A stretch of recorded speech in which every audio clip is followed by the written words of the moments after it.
are that Imad Lahoud acted on his own. This guy worked for the Secret Services. He was an IT expert, a financial expert, and that he sort of invented the fraudulent documents in the Clearstream case on his own.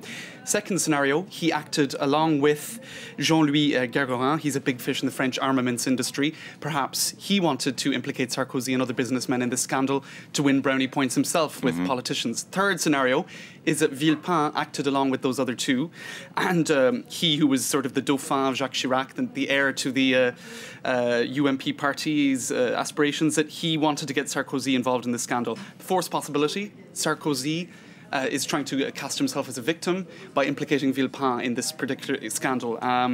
So the editorials... So lots of different theories flying around and scenarios, as you say. Right, and the one that the theory that Sarkozy painted himself as a victim, that's the least likely, according to Libération. The first three theories, which implicate just a Secret Service guy, another guy working in the armaments industry, and possibly Villepin, they are the more likely scenarios, but no conclusive proof, according to Libération. So that is going to be on the papers in the papers in France for the next 2 weeks, basically. Well, it's a story and a half, this one. It seems more like a Dan Brown thriller novel it's going on. It's amazing more than stuff. I mean, Villepin could, if he's found guilty, face up to 5 years in jail. You know, these an were the amazing two, fall from grace, basically, for absolutely, two big fish in the same political party, the same political family, at each other's throats, effectively, through the courts.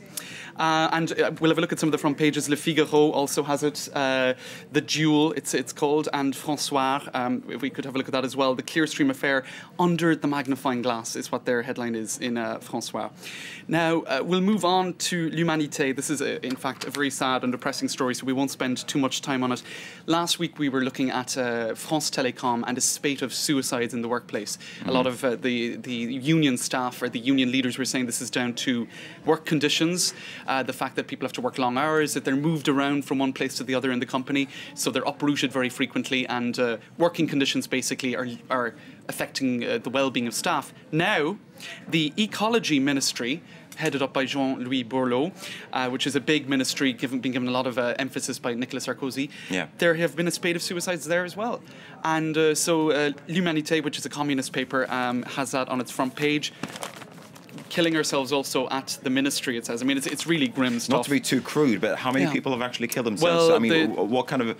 The figures, how high right, is the suicide rate at the Environment Ministry as opposed to the rest of French society? 250 suicide attempts, up to 250 suicide attempts per year by agents of the ministry. So not necessarily civil servants, but people working in some capacity for the ministry. 15 to 25 actual suicides per year. So the unions are saying, look, stress, work conditions, the fact that there have been a lot of job cuts in the civil service, which means that people are under a lot more pressure. And also you have this issue of people being moved around quite frequently, similar to perhaps in France Télécom. Anyway, I don't want to conclude as to why this is happening. I mean, the conclusions aren't drawn in this article. They're just union people saying these are possible causes. Anyway, we won't talk about too much more about it because it is pretty grim stuff. Exactly. If we move on to a more lightweight story, if I read in my cheat sheet here, McDo au Louvre. McDonald's in the Louvre. McDonald's in the Louvre, which is surprising stuff perhaps, but they're going to open up shop at the Louvre. Mona Lisa will soon be able to dig into a Big Mac, according to Libération. I'm guessing that'll be a furore here in France of some sort. According to the paper, it's not expected to create massive controversy, which is surprising because when McDonald's arrived in France 30 years ago, they're now celebrating their 30th anniversary of being present in France. There was huge controversy. The French didn't want them there at all. And there have been issues in the past where environmentalists have crashed into McDonald's, driving tractors and things like that. Now, to finish, just another crazy story in Le Figaro. Valéry Giscard d'Estaing, former French president, he has published his second novel called The President and the Princess. And it's about a love affair between a French president circa 1985, so who could that be? Him, Valéry Giscard d'Estaing himself. And the Princess of Cardiff, which is found in Wales, he says in the book, in case anyone was questioning. And it's quite similar to Diana, right? Princess Diana of Wales. So he's talking about a love affair between a French president and a British princess, very pretty, very media friendly, and in an unhappy marriage. Who could it be? Now, the thing is, nobody knows whether or not this is based on reality or whether it's just complete fiction. You would say, why would he make something like this up? Why would he write a book so close to factual characters such as he himself and the Princess of Wales? So it does appear that he is insinuating that there was perhaps a love affair. Anyway, it's a novel. I hasten to add. Exactly. I wonder what the British monarchy makes of this one. Well, thanks very much, James Queen, for that press review. You're watching France 24. These are our top stories this morning. A bitter rivalry goes public. The former French Prime Minister Dominique de Villepin is due to go on trial here in Paris.